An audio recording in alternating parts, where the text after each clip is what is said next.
And what I mean by that is that we really wanted to present a lot of art, a lot of artists in a casual setting in a way that the audience could interact with them intimately.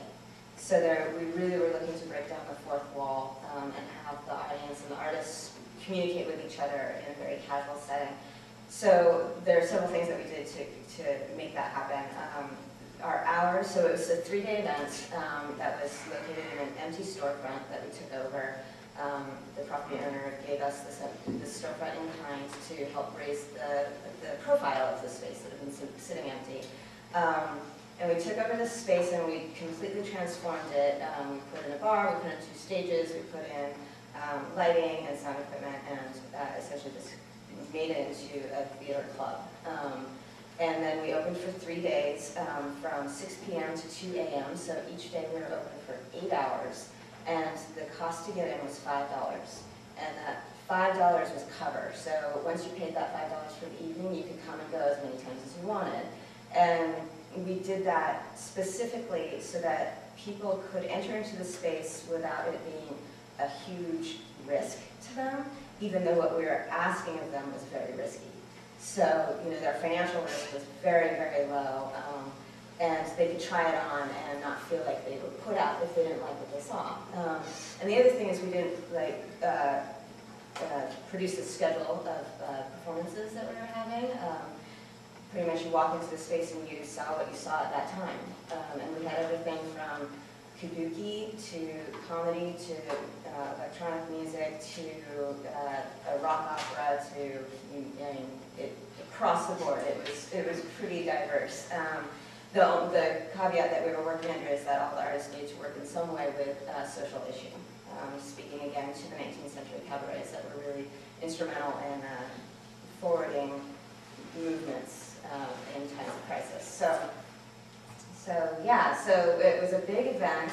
It was a huge experiment in a lot of different ways. We weren't sure if the $5 cover was smart. But we ended up bringing in, I haven't completely done all of the numbers, but it looks like around 650 people over the 3 nights.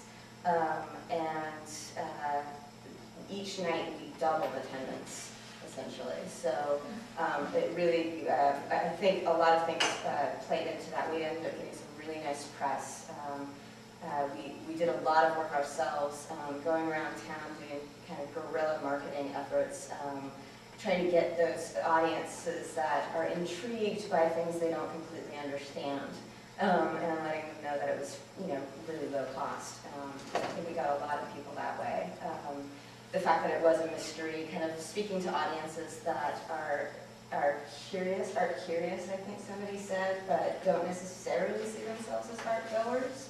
That was an audience we were really wanting to get, and for me personally, the hope is that we kind of create an audience base that maybe didn't see themselves as audience goers, participated in this event, saw some kabuki, who they never thought they would see that, and actually kind of liked it, and so then get curious about what other things might be happening in the community, and hopefully going out to see, some of the main stage productions in these other organizations, or going to SAM because we had visual artists, and having them realize that they actually kind of like this stuff. So anyway, getting back to the way we got those people, so we did kind of guerrilla marketing efforts. The week of, we got some really nice press. We got mentioned in the Strangers blog. We got a little blip on KUOW, which really helped a lot. Word of mouth, I think, too. Art Walk. We were very conscious of trying to get people from Art Walk. That was happening in Pioneer Square the day we opened, so we sent people down there in our what became our mascot, which was Hugo Ball, who was a Dadaist. He had this costume that was very odd, and he ended up kind of becoming our mascot. So he ended up being somebody that we would dress like and go down and get a lot of attention because he looked very strange. And so we did that the previous month at Art Walk, and then the night we opened, we also went down there, and we got a lot of traffic coming up from Pioneer Square that way, which was really nice. And then, again, just foot traffic going past the $5 cover, I think really actually worked well in our favor, because I think there are a lot of people who are just like, what's going on in here? And and we had a bar, so that helped too.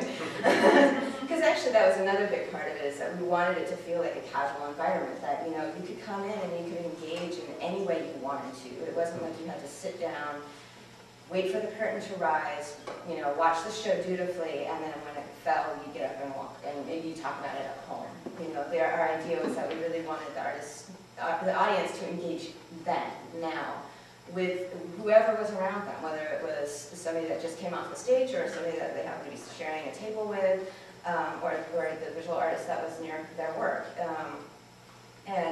know, kind of having that relaxed atmosphere, it was kind of important to have it feel like a bar.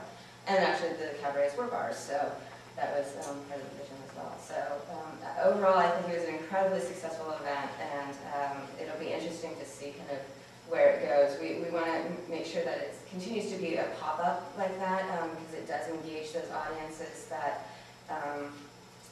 you know, just they like the mystery factor. And then also we really want to move it around to other neighborhoods, so hit different demographics and try to hit, again, audiences that may not see art in their lives, but can participate in this and then maybe get intrigued. So, yeah, that's really great.